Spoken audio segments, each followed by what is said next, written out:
नमस्ते, स्वागत है आप सभी का मेरे इस वीडियो में। मेरा नाम है अश्वनी कुमार। इस वीडियो में हम श्री कृष्ण जन्माष्टमी के बारे में जानेंगे।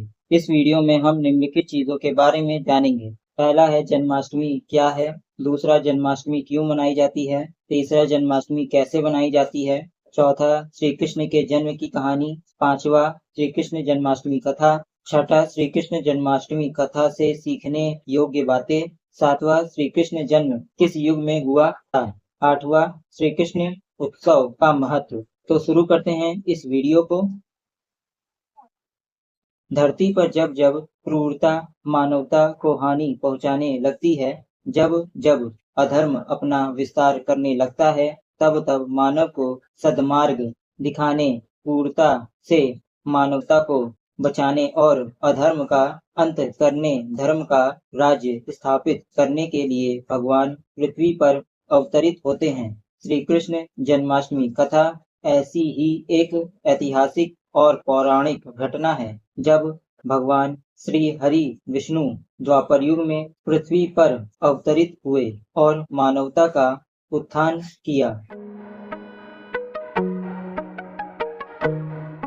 जन्माष्टमी हिंदू धर्म का एक पारंपरिक त्योहार है, जो भगवान श्री कृष्ण के जन्म के अवसर पर मनाया जाता है। श्री कृष्ण का जन्म हिंदू पंचांग के भाद्रपद मास के कृष्ण पक्ष की आषाढ़ मास की अष्टमी तिथि को हुआ था। जन्माष्टमी के दिन भगवान श्री कृष्ण के बचपन के किस्से और लीलाएं सुनाई जाती हैं और उनकी विशेष पूजा अर्चना की जाती है। यह त्योहार भक्तों के लिए आराधना, कीर्तन, आरती, व्रत और बच्चों के साथ खेलने का अच्छा अवसर होता है। जन्माष्टमी भारत के विभिन्न हिस्सों में विशेष धूमधाम के साथ मनाया जाता है और यह एक महत्वपूर्ण हिंदू त्योहार होता है, जो भक्तों के बीच खुशी और आनंद के साथ मनाया जाता है। जन्माष्टमी का मुख्य उद्देश्य भगवान श्री कृष्ण के जन्म की महत्वपूर्ण घटना का स्मरण करना है। श्री कृष्ण का जन्म धार्मिक और आध्यात्मिक महत्व रखता है और यह दिन उनके भक्तों के लिए एक अवसर होता है, उनके जीवन और उनकी दिव्य लीलाओं को याद करने का। जन्माष्टमी के दिन भक्त भगवान श्री कृष्ण की विशेष पूजा अर्चना करते हैं और उनके चरणों में भक्ति और समर्पण दिखाते हैं। इस तरीके से वे अपने आध्यात्मिक जीवन को मजबूत करते हैं। जन्माष्टमी के दिन समुदाय के लोग एक साथ आते हैं, मिलकर पूजा करते हैं, कीर्तन गाते हैं और एक दूसरे के साथ समय बिताते हैं, जिससे सामाजिक और सांस्कृतिक एकता का अवसर प्राप्त होता है। जन्माष्टमी को विभिन्न स्थानों पर विभिन्न तरीकों से मनाया जाता है। पहला है घरों में। श्री कृष्ण जन्माष्टमी पर्व मनाने के लिए अपने घर में पूरी आस्था के साथ लड्डू गोपाल की सेवा करते हैं। श्री कृष्ण जन्माष्टमी पर उपवास रखते हैं। श्री कृष्ण जी को धनिया की पंजीरी, आटे की पंजीरी, फल और मिष्ठान का भोग लगाया जाता है। दूसरा है मंदिर या धार्मिक स्थल पर पूजा अर्चना। अधिकांश लोग जन्माष्टमी को अपने स्थानीय मंदिरों या धार्मिक स्थलों पर जाते हैं। वहां भगवान श्री कृष्ण की मूर्ति को सजाकर पूजा अर्चना की जाती है और आरती की जाती है। तीसरा है रासलीला। जन्माष्टमी के दिन भगवान के जन्म की रात को रासलीला का आयोजन किया जाता है, जिसमें भक्त भगवान के लीला नृत्य करते हैं। चौथा है धार्मिक कथाओं को सुनना। जन्माष्टमी के दिन धार्मिक कथाएं और किस्से सुनाए जाते हैं, जो भगवान श्री कृष्ण के जीवन से जुड़े होते हैं। पांचवा है खान पान। जन्माष्टमी पर व्रत रखना एक सामान्य प्रथा है और व्रत उपवास के समय किसी विशेष प्रकार के आहार का सेवन करना होता है। प्रसाद के रूप में मिठाई, दूध, मक्खन, फल और खीर आदि बनाए जाते हैं और उन्हें भगवान को चढ़ाया जाता है। छठा है महारास। कुछ स्थानों पर भगवान की महारास नामक लीला का प्रदर्शन किया जाता है, जिसमें भगवान श्री कृष्ण गोपियों के साथ नृत्य करते हैं सातवां है मुक्ता अर्चना। इसमें भगवान की मूर्ति को मुक्त, मोती और फूलों से सजाकर उनकी पूजा की जाती है। श्री कृष्ण जन्माष्टमी कथा के बारे में जानने से पहले आपको उनकी पृष्ठभूमि के बारे में जान लेना चाहिए, जिसका लक्ष्य द्वापर युग में मानव की क्रूरता और अधर्म से सनातन संस्कृति का संरक्षण करना था। श्री कृष्ण जन्माष्टमी कथा का आरंभ भगवान श्री कृष्ण के पृथ्वी पर अवतरण के साथ होता है। पौराणिक साक्ष्यों के आधार पर यह माना जाता है कि रोहिणी नक्षत्र में आधी रात को मथुरा के कारागार में देवकी के गर्भ से भगवान श्री कृष्ण का जन्म हुआ था। जिस दिन श्री कृष्ण का जन्म हुआ तब भाद्रपद के कृष्ण पक्ष की अष्टमी तिथि थी, जिसको युगों युगों से श्री कृष्ण जन्माष्टमी के रूप में मनाया जाता आ रहा है। श्री कृष्ण के जन्म उत्सव की कथा को ही श्री कृष्ण जन्माष्टमी कथा कहा जाता है। इस दिन भगवान श्री कृष्ण की पूजा विधिवत तरीके से की जाती है। मान्यता है कि भगवान श्री कृष्ण के जन्म उत्सव के समय श्री कृष्ण जन्माष्टमी कथा सुनने से सुख, समृद्धि, धन और वैभव की प्राप्ति होती है।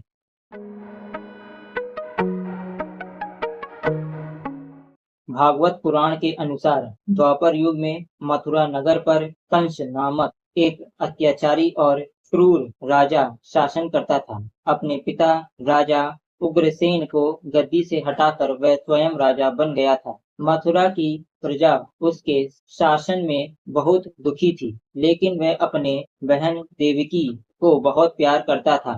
उसने देवकी का विवाह अपने मित्र वासुदेव से कराया था। जब वो देवकी और वासुदेव को उनके राज्य लेकर जा रहा था, तभी एक आकाशवाणी हुई, हे कंस, जिस बहन को तू उसके ससुराल छोड़ने जा रहा है, उसके गर्भ से पैदा होने वाली 8वीं संतान ही तेरी मृत्यु का कारण बनेगी। आकाशवाणी सुनकर कंस क्रोधित हो उठा और वासुदेव को मारने बढ़ा। तभी देवकी ने अपने पति के प्राणों की रक्षा के लिए कहा कि उसकी जो भी संतान जन्म लेगी उसे वह कंस को सौंप देगी। कंस ने बहन की बात मानकर दोनों को कारागार में डाल दिया। कारागार में देवकी ने एक एक कर के 7 बच्चों को जन्म दिया, लेकिन कंस ने उन सभी का वध कर दिया। हालांकि 7वीं संतान के रूप में जन्मे शेष अवतार बलराम को योग माया ने संकर्षित कर माता रोहिणी के गर्भ में पहुंचा दिया था। इसलिए ही बलराम को संकर्षण भी कहा जाता है। आकाशवाणी के अनुसार माता देवकी की 8वीं संतान के रूप में स्वयं भगवान विष्णु कृष्ण अवतार के रूप में पृथ्वी पर जन्मे थे। उसी समय माता यशोदा ने एक पुत्री को जन्म दिया। इस बीच कारागार में अचानक प्रकाश हुआ और भगवान श्री हरि विष्णु प्रकट हुए। उन्होंने वासुदेव से कहा कि आप इस बालक को अपने मित्र नंद जी के यहाँ ले जाओ और वहाँ से उनकी कन्या को यहाँ ले आओ। भगवान विष्णु के आदेश से वासुदेव जी भगवान कृष्ण को सूप में अपने सिर पर रखकर नंद जी के घर की ओर चल दिए। भगवान विष्णु की माया से सभी पहरेदार सो गए। कारागार के दरवाजे खुल गए। यमुना ने भी शांत होकर वासुदेव जी के जाने का मार्ग प्रशस्त कर दिया। वासुदेव भगवान श्री कृष्ण को लेकर नंद जी के यहाँ सकुशल पहुँच गए और वहाँ से उनके नवजात कन्या को लेकर वापस आ गए। जब कंस को देवकी की 8वीं संतान के जन्म की सूचना मिली, वह तत्काल कारागार में आया और उस कन्या को छीनकर पृथ्वी पर पटकना चाहा, लेकिन वह कन्या उसके हाथ से निकलकर आसमान में चली गई। फिर कन्या ने कहा, हे मूर्ख कंस, तुझे मारने वाला जन्म ले चुका है और वह वृंदावन पहुंच गया है। अब तुझे जल्द ही तेरे पापों का दंड मिलेगा। वह कन्या कोई और नहीं, स्वयं योग माया थी।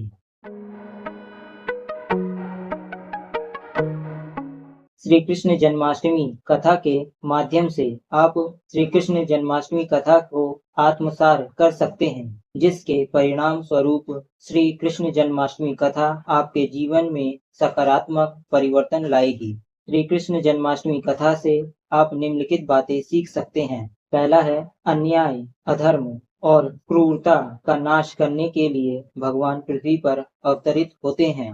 दूसरा है, भगवान मानव शरीर में रहकर मानव जैसे कष्टों को सहकर ही नर से नारायण बनते हैं। तीसरा है, धर्म का अर्थ है धारण करना सद्कर्मों को, धारण करना सद्गुणों को। चौथा है, मानव को मानवता के मार्ग पर चलकर ही मुक्ति मिलती है। पांचवा है, भक्ति भाव और समर्पण भाव के माध्यम से ही ईश्वर को पाया जाता है।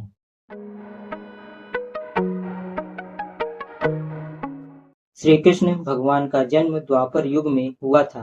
अब बात आई है द्वापर युग की, क्योंकि अक्सर लोगों को यह नहीं पता होता कि द्वापर युग कौन सा है या युग कितने प्रकार के होते हैं। इस पूरी कथा में भी आपने युग का वर्णन सुना होगा। हम आपको बता दें कि एक निर्धारित संख्या के वर्षों की काल अवधि को ही युग कहा जाता है।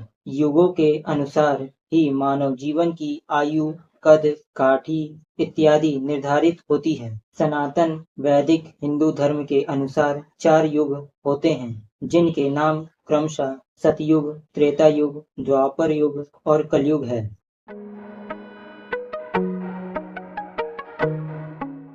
जन्माष्टमी का उत्सव न केवल धार्मिक दृष्टिकोण से महत्वपूर्ण है, बल्कि यह सांस्कृतिक और सामाजिक दृष्टिकोण से भी महत्वपूर्ण है। यह त्योहार भारतीय संस्कृति के मूल्यों और परंपराओं को प्रकट करता है और एकता, सद्भावना और धार्मिकता की महत्वपूर्ण भावनाओं को बढ़ावा देता है। इस दिन के लिए मंदिरों को विशेष तौर पर सजाया जाता है। कुछ स्थानों पर जन्माष्टमी पर दही हांडी का भी उत्सव होता है। तो आपको यह वीडियो कैसी लगी कमेंट बॉक्स में जरूर बताइएगा। ऐसी ही वीडियोस को देखने के लिए आप मेरे YouTube चैनल को सब्सक्राइब कर लीजिए। तो मिलते हैं अगली वीडियो में। जय हिंद।